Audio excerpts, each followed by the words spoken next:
All right. Welcome, everybody, to another episode of Sales Pipeline Radio. I'm your host, Matt Heinz. Excited to have you here for an awesome new edition.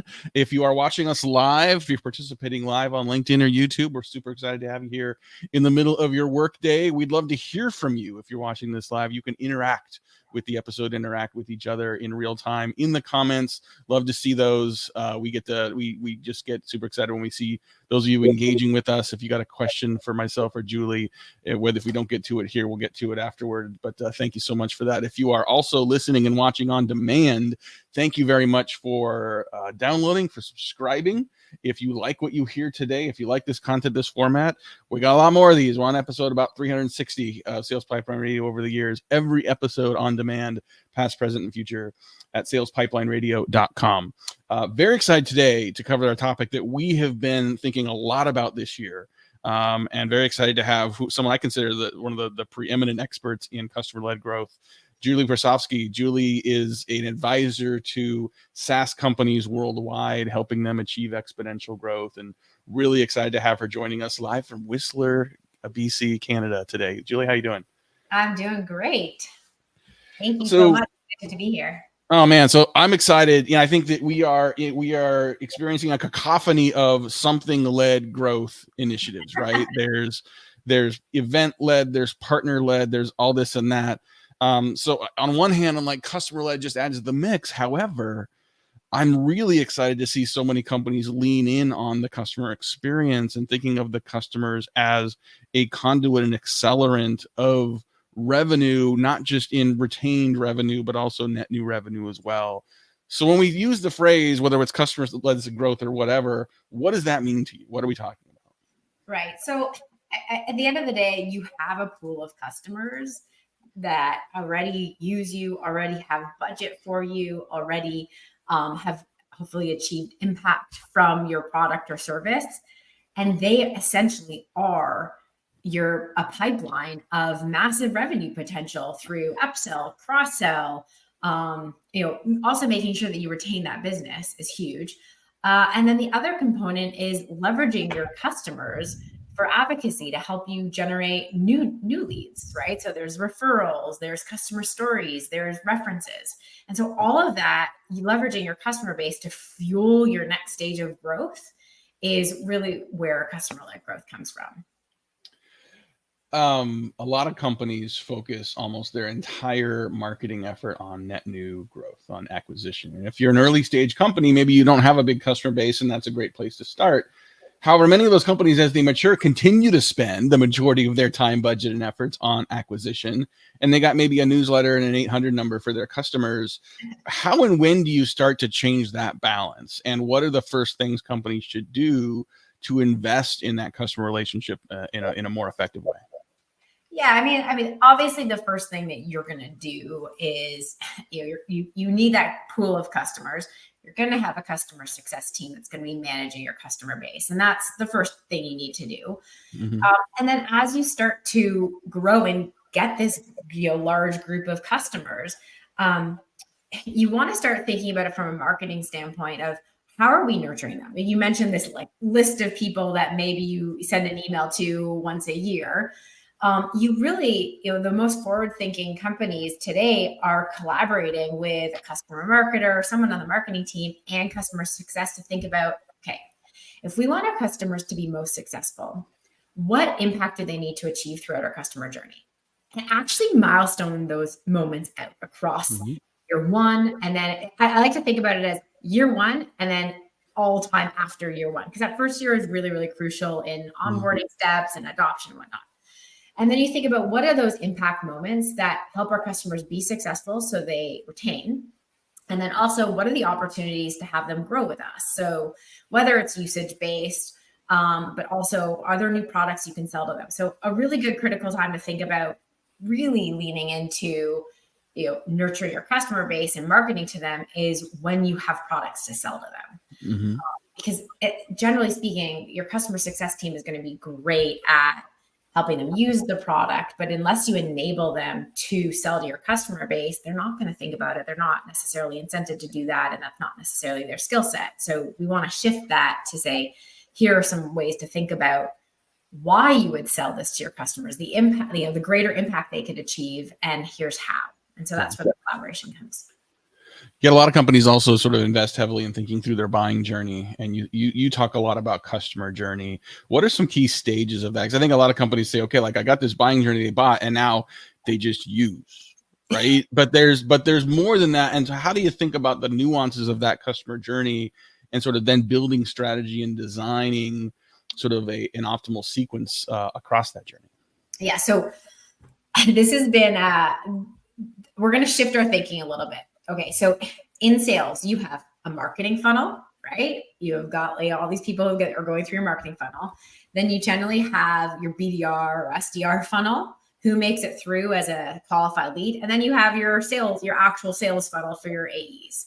And that's going to take you through to close. Each of those different teams or sections, think about, have their own funnel. And then we kind of think about customer success as anything post-sales, but actually customer success has 3 core funnels as well. So we think about onboarding, and onboarding is extremely linear and the easiest one to think about as a funnel. And I actually encourage you to think about onboarding as its own funnel. You have customers come in who have closed one, and what are those steps they need to go through in order to hit first impact, and then full onboarding or graduation, so we can pass it off to the true customer success team. That's one funnel. Really, if you're going to take away one thing from an onboarding perspective today, it's what is first impact. And I define first impact as that moment where your customer kind of said like, oh, that's why I bought, right? What is that moment, and how do we get them there as fast as possible? Because if it takes a really long time, they're going to start regretting it. Right. The next piece is that customer journey. And that's going to be, how do we get them to use and adopt your product? And when I think about the customer, that it's what are the key moments, right? What basic things like use? What do they need to do in order to, continue to get full impact or full value from your product? What are those key moments? And it's not all at once. Sometimes if you're trying to change behavior, you could think about it as what are the things they need to do on a daily, weekly, monthly basis in order to make your product habit forming? And how can you support that? One company I'm actually working with, we encourage them to set up every single week, almost like set up one thing, then check it every day, learn from it, and report back to your CSM at the end of that week on new insights that you had. And so it's training them to not just use the product, give them value, but it's also starting to create that habit forming, where it's like, okay, you go in, you check your email, you check this product, you move on. And then the last piece of the funnel is that expansion, that growth piece. And I like to map it out concurrently with use. So if you think about your customer journey and those core impact moments, in order for them to get the most impact from your product, when can you insert expansion opportunities? And so a really simple way to think about it is you're probably doing customer business reviews or QBRs or EBRs, whatever you call them. Anyways, think about theming those EBRs throughout the year and making them really prescriptive and actually inviting certain people from your customers depending on the content. So for example, 3 months after onboarding, that's going to be, hey, are you set up properly? Are you using it properly? Like, let's just sort of do like a little mini health review. Don't invite your decision maker, right? This is a champion user QBR. The next one could be, hey, let's give you some insights about how our top customers get the most impact in the first year. That's strategic. Let's invite, some strategic thinkers. Let them know what you're going to cover. And that's how you start to build out, a very full suite of people engaged in your customer base. So you're not single threaded. You start to really land in and hone in on impact moments and share some great insights. Those impact moments sound really important.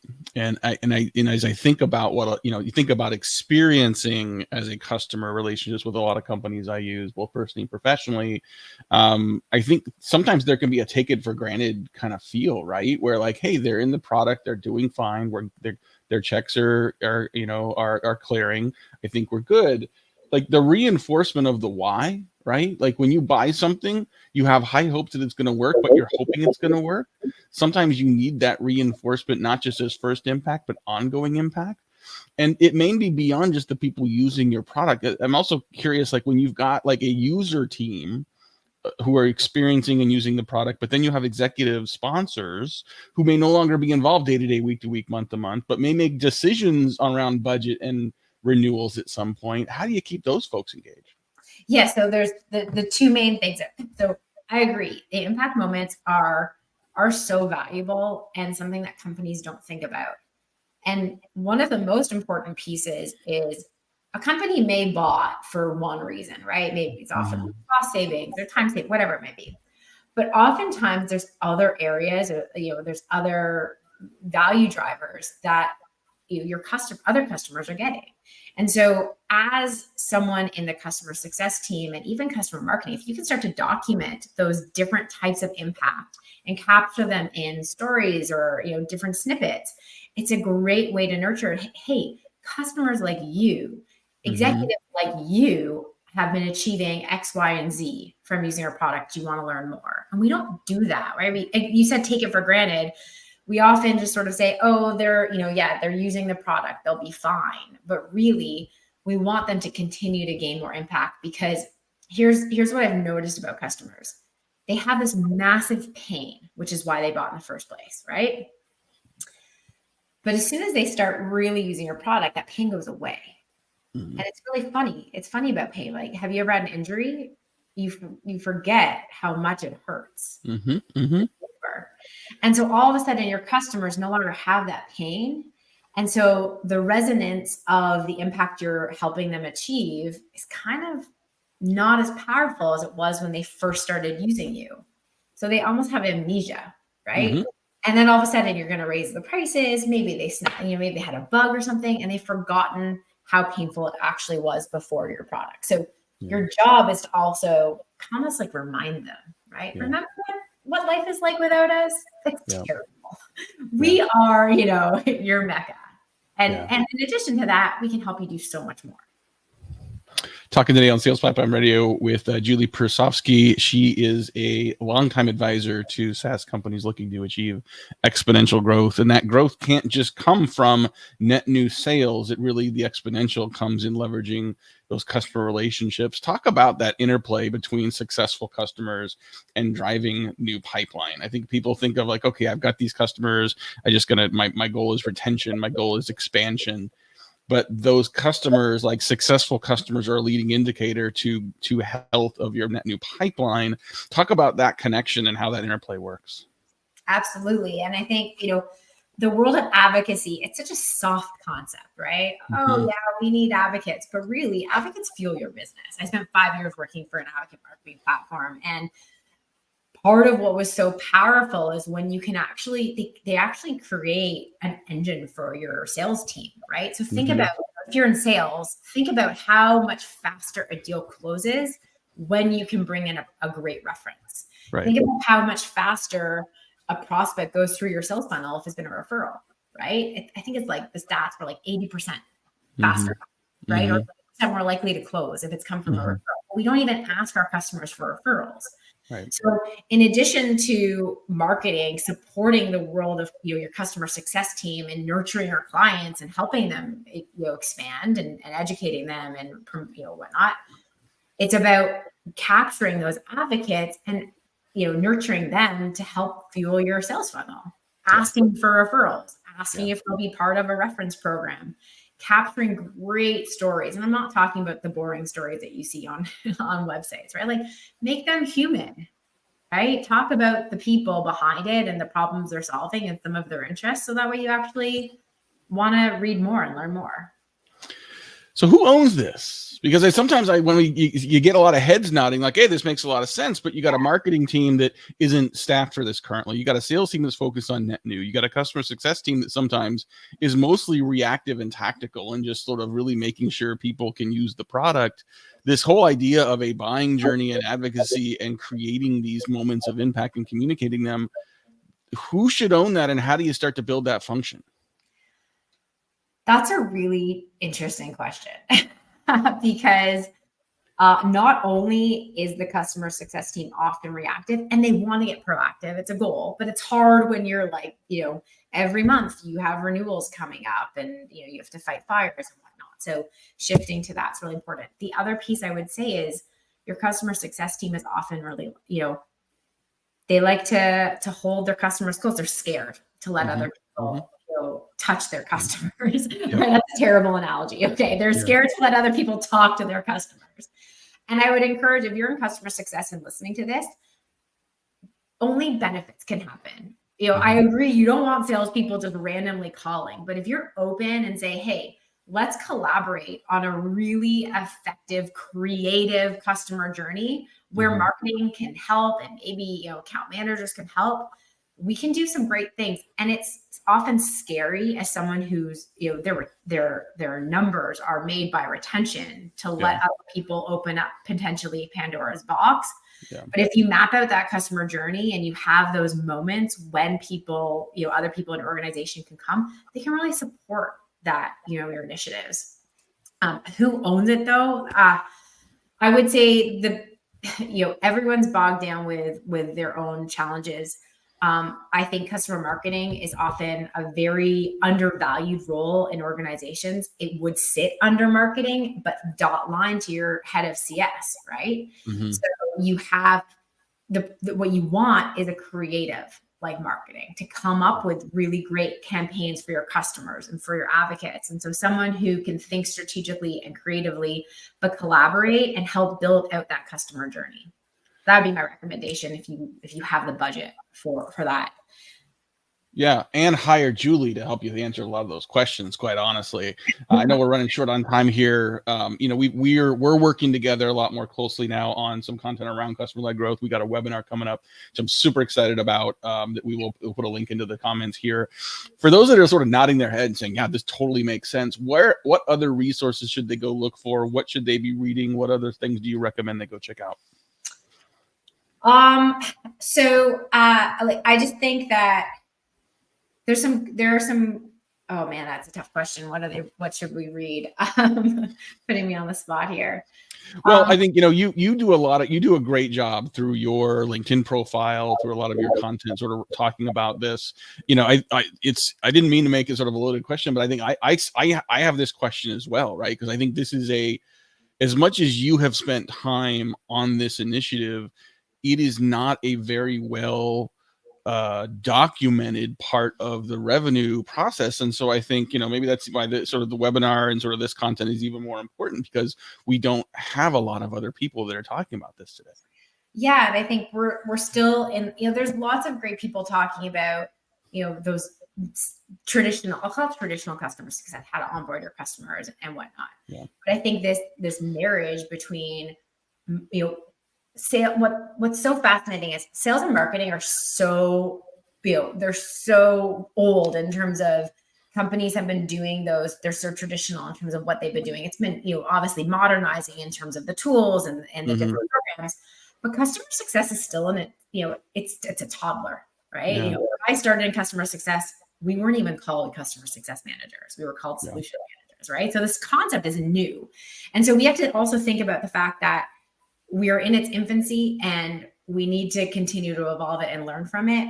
Where I think we can really go is learning from those worlds of sales and marketing and applying that to the world of customer success is really critical. And I'll say that's one of the things, prior to launching my own company, actually about 6 months ago, I was a consultant with Winning by Design, and that was a huge component of what we did, right? And so I think that whole applying sales concepts to the world of customer success and leveraging that learning, those frameworks, is really critical to adapting to the new world of, it's not just about retention anymore. And if you're just doing retention, you are not going to win as a company.